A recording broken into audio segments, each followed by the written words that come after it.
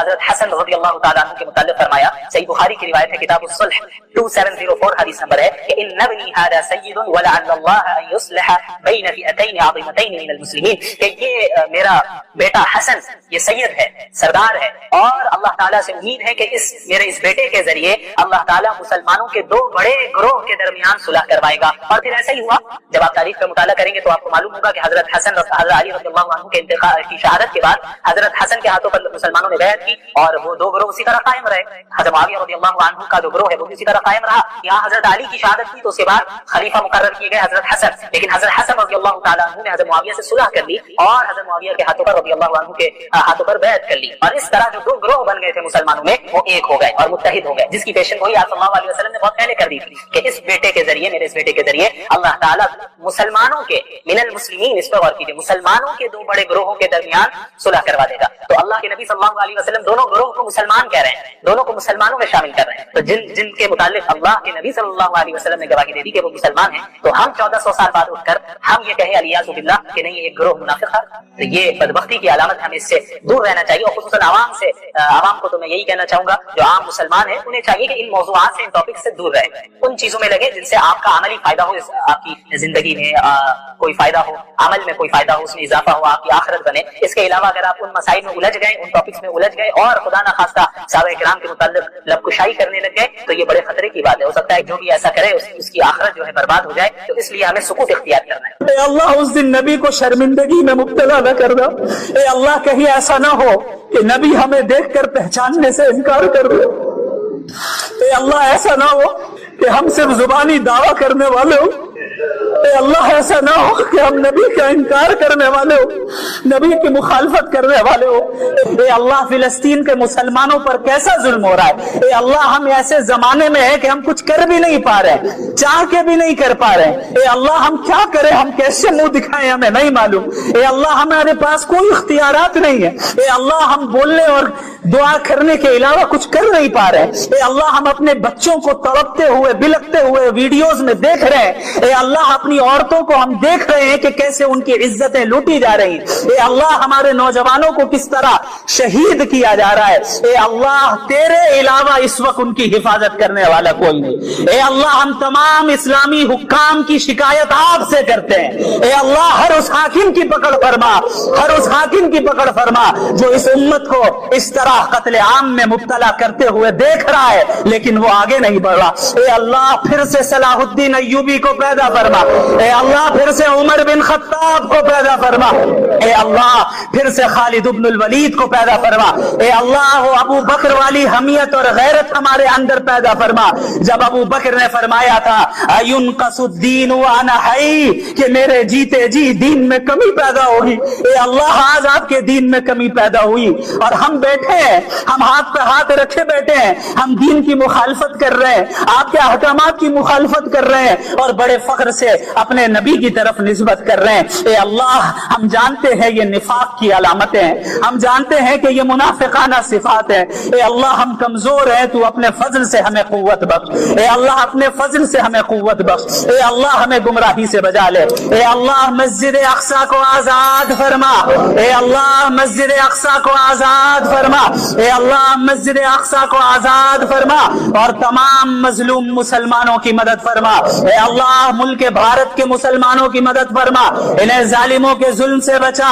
بالخصوص جموں کشمیر کے مسلمانوں کی حفاظت فرما، اے اللہ ہماری مساجد کی حفاظت فرما، ہمارے مدارس کی حفاظت فرما، ہمارے مراکز کی حفاظت فرما، ہمارے علماء کی حفاظت فرما، حق گوئی کرنے والوں کی حفاظت فرما، اے اللہ حق گوئی کرنے والوں کی حفاظت فرما، اے اللہ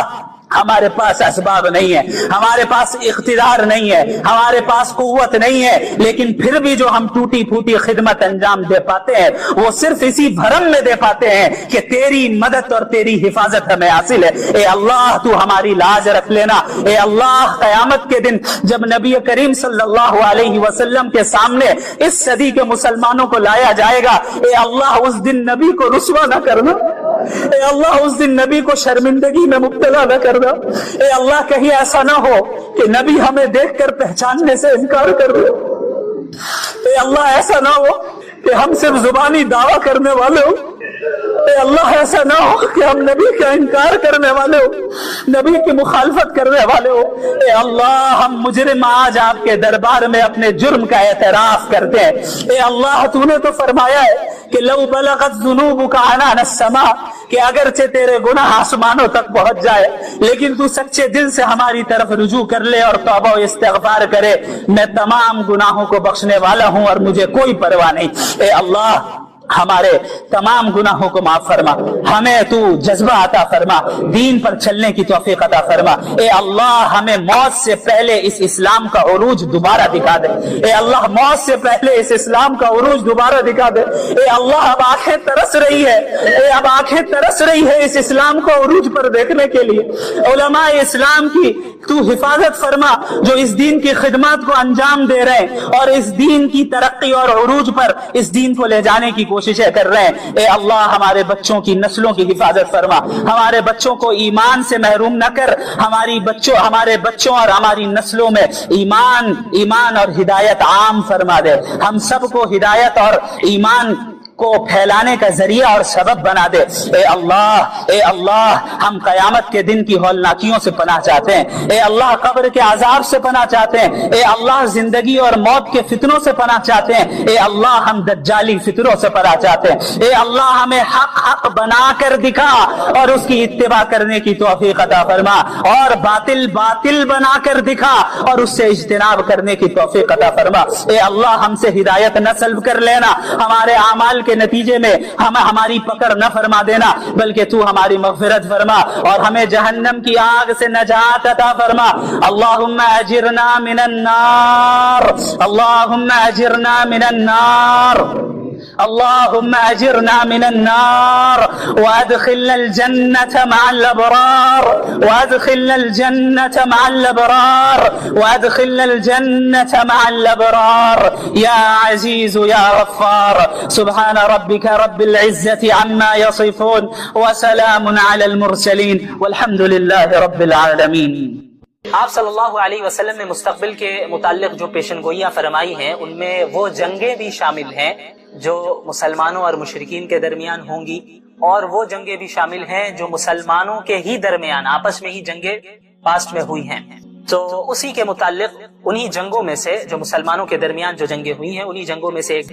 اس کے متعلق آپ صلی اللہ علیہ وسلم نے پہلے ہی پیشن گوئی فرما دی تھی. آپ صلی اللہ علیہ وسلم نے فرمایا کہ لا تقوم الساعة حتى تقتتل فئتان عظیمتان تكون بینہما مختلة عظیمہ ودعواہما واحدہ, کہ قیامت اس وقت تک قائم نہیں ہوگی جب تک کہ دو بڑے گروہ, دو بڑی جماعتیں آپس میں لڑ نہ لیں اور ان کے درمیان زبردست لڑائی ہوگی, زبردست خون ریزی ہوگی. ودعواہما واحدہ, حالانکہ ان کا دعویٰ دونوں کا دعویٰ ایک ہوگا, یعنی دونوں کا دعویٰ ایک ہوگا, دونوں مسلمان ہوں گے, دونوں اسلام میں شامل ہوں گے, داخل ہوں گے, اور دونوں اللہ کو ماننے والے, رسول اللہ پر ایمان لانے والے ہوں گے, لیکن ان کے درمیان زبردست جنگ ہوگی. اس حدیث سے ثابت ہوتا ہے, یہ حدیث صحیح بخاری کی ہے جو میں نے ابھی آپ کے سامنے رکھی ہے, وہ صحیح بخاری کی روایت ہے کتاب الفتن کی. حضرت ابو ہریرہ رضی اللہ عنہ روایت کرتے ہیں اور حدیث نمبر ہے 7121. تو اس طرف اشارہ فرمایا, اور یہ سن 36 ہجری میں آپ صلی اللہ علیہ وسلم کی یہ پیشن گوئی بھی بالکل صحیح ثابت ہوئی, اور اس جنگ کو بھی اللہ کے نبی صلی اللہ علیہ وسلم نے قیامت کی نشانیوں میں سے گنوایا. یہاں پر ایک بات کی میں مزید وضاحت کرنا چاہتا ہوں. صحابہ کرام رضی اللہ عنہم اجمعین کے درمیان جو جنگیں ہوئی ہیں انہیں ہم مشاجرات صحابہ کہتے ہیں. ان کے درمیان جو اختلافات ہوئے تو ان کے متعلق اہل السنت والجماعت کا کیا نظریہ ہے, اسے ہمیں سمجھ لینا چاہیے, کیا موقف ہے. یاد رکھیے ہمارا یہ عقیدہ ہے کہ انبیاء علیہ الصلاۃ والسلام کے بعد انسانوں میں افضل ترین جو جماعت ہے وہ صحابہ کرام کی جماعت ہے, اور اللہ اور اس کے رسول صلی اللہ علیہ وسلم کی اطاعت اور ان کی اتباع کرنے میں تمام انسانوں میں سب سے اعلیٰ, سب سے نیک, سب سے تیزی کرنے والے اتباع کرنے میں صحابہ کرام ہی ہے. خیر میں سبقت لے جانے والے صحابہ کرام ہی ہے, اور انہی کی خدمات کا نتیجہ ہے کہ دین آج ہم تک پہنچا ہے, اور انہی کی قربانیوں کا نتیجہ ہے کہ اللہ تعالیٰ نے اس دین کو غلبہ عطا کیا. تو صحابہ کرام کے درمیان جو کچھ بھی اختلافات ہوئے, جو کچھ بھی جنگیں ہوئی ہیں, ان کے متعلق اہل السنت والجماعت کا یہ متفقہ موقف ہے کہ ہم سکوت اختیار کریں، خاموشی اختیار کریں. یعنی ہم 1400 سال بعد آ کر ہماری اور آپ کی کوئی حیثیت نہیں ہے کہ اس جماعت کی نیتوں پر ہم حملہ کریں، ہم فیصلہ کریں کہ بھئی یہ 100% غلط ہے اور یہ 100% صحیح ہے. ہمیں یہ اختیار نہیں دیا گیا، بلکہ ہمیں اپنے ایمان کی حفاظت کرنی ہے. اور ہم کسی فتنے میں مبتلا ہو جائے، اس سے بچنے کے لیے ہمیں چاہیے کہ صحابہ کرام کے متعلق اپنی زبان کو بند رکھیں. آج ہمارے یہاں ایسے کئی لوگ ہیں جو کھڑے ہو گئے ہیں اور دعویٰ کرتے ہیں اور صحابہ کرام کے خلاف بولتے ہیں، حضرت امیر معاویہ رضی اللہ عنہ کے خلاف بولتے ہیں. اور بعض ایسے بھی ہیں جو حضرت معاویہ رضی اللہ عنہ کے دفاع کرتے کرتے حضرت علی رضی اللہ تعالی عنہ کے متعلق ایسی باتیں بول دیتے ہیں جو ان کے شایان شان نہیں ہے. تو اسی لیے اہل السنت والجماعت کا سب سے بہترین اور معتدل اور صحیح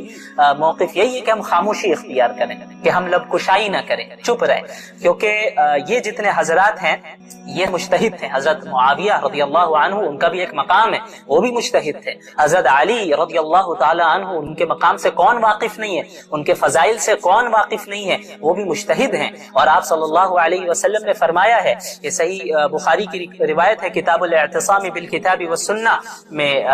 حدیث نمبر ہے 7352، کہ آپ صلی اللہ علیہ وسلم نے فرمایا کہ اذا حکم الحاکم فاجتہد ثم اصاب فله اجران واذا حکم فاجتہد ثم اخطأ فله اجر. کہ جب ایک حاکم اجتہاد کرے اور کوئی فیصلہ کرے اور اس کا فیصلہ صحیح بھی ہو، درست بھی ہو، تو اس کے لیے 2 اجر ہیں، 2 ثواب ہیں. اور جب وہ اجتہاد کرے اور فیصلہ کرے، اجتہاد کر کے کوئی فیصلہ کرے لیکن اس کا فیصلہ غلط ہو جائے، تب بھی اس کو 1 اجر ملنا ہے، کیونکہ اس نے اجتہاد کیا. اس کی نیت یہ نہیں تھی کہ وہ کچھ غلط کرے، خراب کرے، بلکہ اس نے جو اجتہاد کیا وہ اپنے اجتہاد میں اپنے اعتبار سے صحیح تھا. لیکن اگر حقیقت میں اس سے کچھ غلطی ہو گئی تو وہ اجتہادی غلطی ہوگی، یہ نہیں کہ نیتوں پہ ہم حملہ کرنے لگ جائے. تو یہ صحابہ کرام میں جو 2 گروہ بن گئے اور آپس میں جو جنگ ہوئی، لڑائی ہوئی، اگر ان 2 جماعتوں میں سے، ان 2 گروہ میں سے کسی ایک گروہ سے اگر کوئی خطا ہوئی ہے تو وہ اجتہادی خطا ہے، اس پر بھی انہیں 1 ثواب ملے گا. تو ہم اور آپ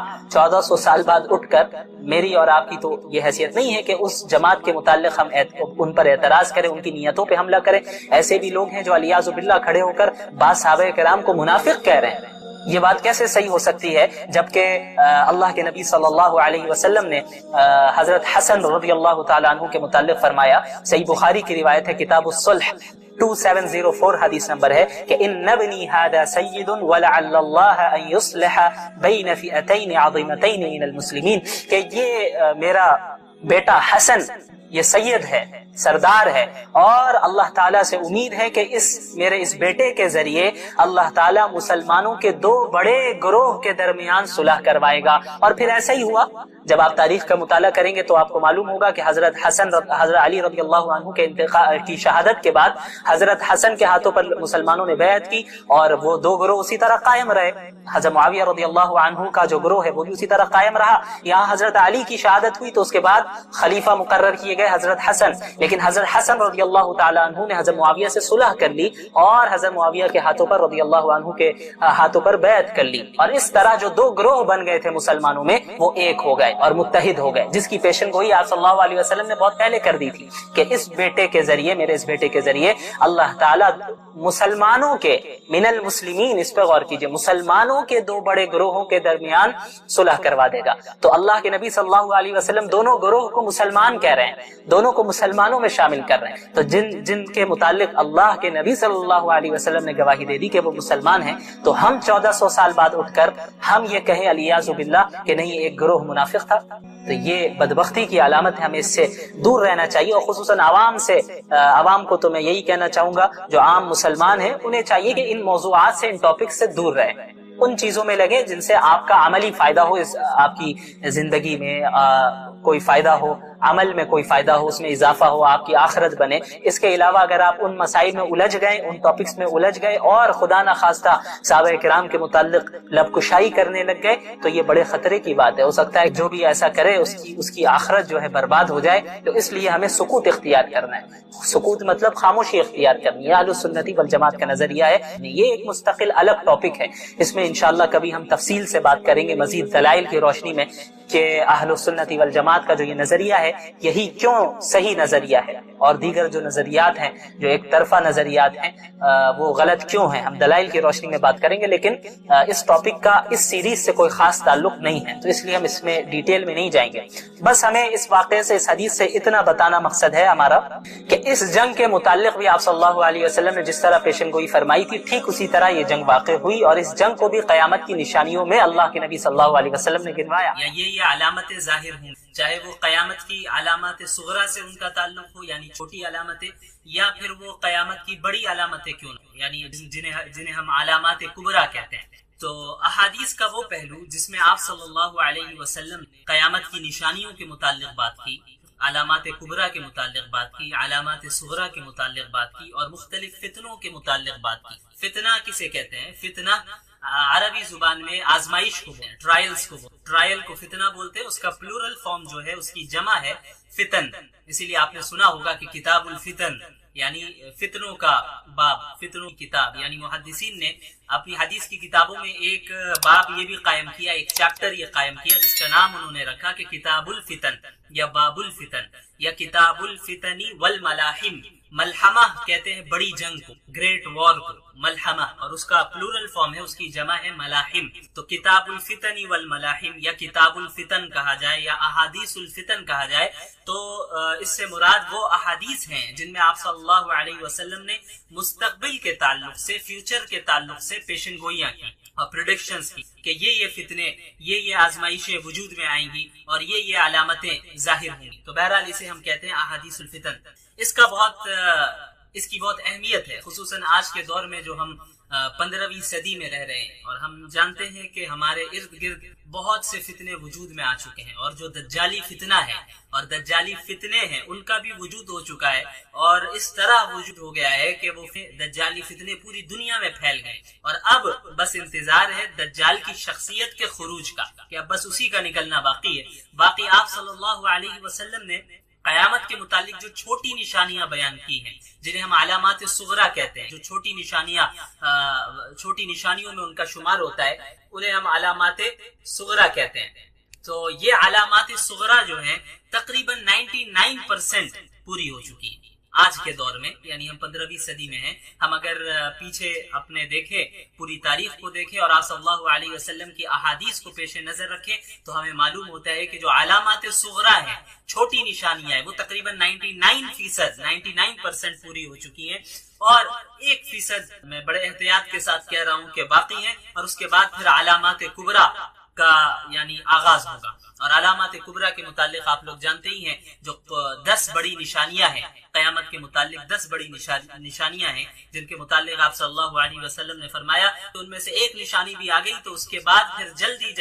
پیدر پہ دوسری نشانیاں بھی آنے لگیں گی. تو ان احادیث کے اس پہلو کے متعلق ہمیں ایک چیز اور جان لینا چاہیے کہ یہ جو احادیث ہیں، جب آپ صلی اللہ علیہ وسلم نے مستقبل کے متعلق پیشن گوئی فرمائی یا کسی علامت کے متعلق بات کی، تو ظاہر سی بات ہے کہ آپ صلی اللہ علیہ وسلم جب اس حدیث کو بیان فرما رہے تھے تو اس وقت تو وہ فتنہ یا وہ علامت تو ظاہر نہیں ہوئی. ظاہر سی بات ہے وہ فیوچر کے متعلق پریڈکشن ہے، وہ فیوچر کے متعلق پیشن گوئی تھی. تو بعد میں پھر اس کا وجود آیا، یعنی اس کا وجود بعد میں ہوا. تو مثلا اگر اللہ کے نبی صلی اللہ علیہ وسلم نے کسی ایک نشانی کی طرف اشارہ کیا اور کسی ایک فتنے کی طرف اشارہ کیا، اور اس اشارہ کرنے کے بعد تقریباً چوتھی یا 5ویں صدی میں اس نشانی کا وجود ہوا یا اس فتنے کا وجود ہوا، تو ظاہر سی بات ہے کہ جو اس کے وجود سے پہلے جو زمانہ گزرا ہے اور جو علماء گزرے، انہوں نے اپنے زمانے کے اعتبار سے اور ان کے پاس جو قرآن و حدیث کا علم تھا اور جو بصیرت اللہ تعالیٰ نے انہیں عطا کی تھی، اس کے مطابق انہوں نے تشریح کی. اس حدیث کی تشریح مطلب ایکسپلینیشن، اس حدیث کی ایکسپلینیشن، اس کی تشریح انہوں نے اپنے علم کے مطابق کی، حالانکہ وہ فتنہ یا وہ نشانی اس وقت تک ظاہر نہیں ہوئی تھی، وہ نشانی ان کے زمانے میں وجود میں نہیں آئی تھی، تو انہوں نے اپنے اعتبار سے اس کی تشریح کر لی. لیکن بعد میں جب اس کا وجود ہو گیا تب 100% ہمیں معلوم چل گیا کہ آپ صلی اللہ علیہ وسلم نے جو یہ بات ارشاد فرمائی تھی اس سے مراد یہی فتنہ ہے، اس سے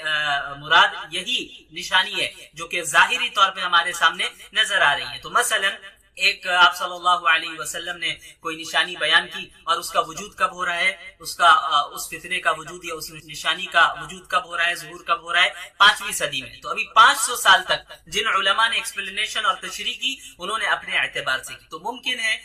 یہ ضروری نہیں ہے کہ 100% جو ان علماء نے تشریح کی ہو وہی 100% اسی مطابق وہ فتنہ وجود میں آیا ہو، بلکہ وہ تبدیل ہو سکتا ہے، کیونکہ علماء نے اپنے علم کے اعتبار سے اس حدیث کو ایکسپلین کیا. لیکن جب اس فتنے کا وجود ہوا، جب اس نشانی کا ظہور ہوا، تبھی اسی وقت ہم سمجھ سکتے ہیں کہ اچھا ایگزیکٹ یہ مطلب تھا، ایگزیکٹ مطلب کیا تھا وہ اسی وقت پتہ چل سکتا ہے. اسی طرح ہم آج 15ویں صدی میں ہیں تو وہ نشانیاں جو 1400 سال میں اب تک ظاہر ہو چکی ہیں اور وہ فتنے جو وجود میں آ چکے ہیں، تو ان کے متعلق تو کوئی دو رائے نہیں ہے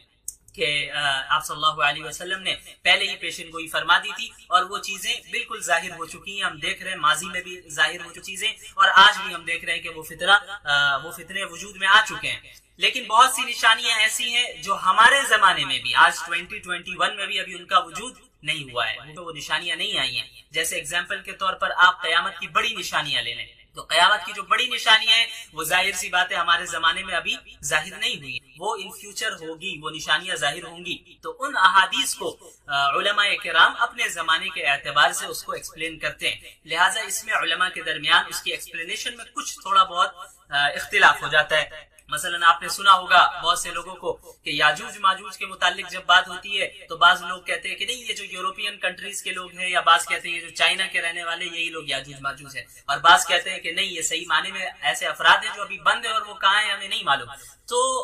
ایسی چیزوں کے متعلق ہمارا کیا رویہ ہونا چاہیے؟ ہمارا رویہ یہ ہونا چاہیے کہ کسی بھی ایک عالم کی ایکسپلینیشن کو، اس کی تشریح کو لے کر دیگر تمام علماء کی رائے کی تردید نہیں کرنی چاہیے، کیونکہ اس کا تعلق فیوچر سے. ہاں اس چیز کی، اس بات کی پاسبلٹی ہے کہ فلاں عالم دین جو بات ارشاد فرما رہے ایسا سچ ہو سکتا ہے اور فلاں جو کہہ رہے ہیں وہ بھی سچ ہو سکتا ہے. لیکن دونوں میں سے زیادہ صحیح رائے کون سی ہے، یعنی صحیح رائے بالکل کون سی ہے، یہ تو اسی وقت ہمیں معلوم چلے گا جب اس فتنے کا وجود ہو جائے گا، جب وہ نشانی ظاہر ہو جائے گی. تو اس سے پہلے کسی ایک رائے پر حتمی فیصلہ کر دینا کہ نہیں فلاں عالم دین نے یاجوج ماجوج کے متعلق جو رائے دی ہے بس وہی صحیح ہے، اس کے متعلق کوئی رائے صحیح نہیں ہے، یہ زیادتی ہوگی. ایسا کرنا مناسب نہیں ہے کیونکہ اس کا تعلق فیوچر سے، اور فیوچر اللہ کے سوا کوئی نہیں جانتا، اور وحی کا سلسلہ منقطع ہو چکا ہے. اللہ تعالیٰ فیوچر کے متعلق اگر کوئی بات بندوں کو بتاتے تو اللہ کے نبی صلی اللہ علیہ وسلم کے ذریعے بتاتے، لیکن اب نبوت کا سلسلہ بند ہو چکا ہے تو اب فیوچر کے متعلق کوئی دعویٰ نہیں کر سکتا، اس کا علم صرف اللہ کے پاس ہے. تو اب کون سی ایکسپلینیشن، کون سی تشریح صحیح ہے ان فتنوں کے متعلق جو فتنے ابھی وجود میں نہیں آئے ہیں، جن کا تعلق مستقبل سے ہے، تو وہ تو اسی وقت ہمیں پتہ چلے گا. لیکن ہم تمام علماء کے آراء کو، ان کی اوپینینز کو ہم پاسبلٹی کے طور پہ ضرور لے سکتے ہیں کہ فلاں عالم دین کی اس فتنے کے متعلق، اس نشانی کے متعلق یہ رائے ہے، اس بات کا امکان ہے کہ یہ بات صحیح ہو. اسی طرح فلاں عالم دین کی یہ بات ہے، یہ رائے ہے، اس بات کا امکان ہے کہ ان کی رائے صحیح ہو. ہاں ہم یہ کہہ سکتے ہیں کہ ان میں سے زیادہ بیٹر اوپینین کون سا ہے، ان میں سے زیادہ بہتر رائے کون سی ہے، ہم یہ تو کہہ سکتے ہیں. لیکن کسی ایک عالم دین کی رائے کو لے کر ہم اس طرح کا فیصلہ کریں کہ باقی تمام علماء کی رائے کو یعنی تردید کر دیں اس کی اور اسے رد کر دیں، یہ درست نہیں ہے. کیونکہ ان نشانیوں کا تعلق مستقبل سے ہے جو ہمارے زمانے میں ان نشانیوں کا اب تک وجود نہیں ہوا ہے. اور میں نے بتایا کہ جو نشانیاں وجود میں آلریڈی آ چکی ہیں تو پھر ظاہر سی بات ہے اس میں کوئی دو رائے نہیں ہے. تو یہ رویہ ہمارا ہونا چاہیے احادیث الفتن والملاحم کے تعلق سے خصوصاً. چلیے تو احادیث الفتن میں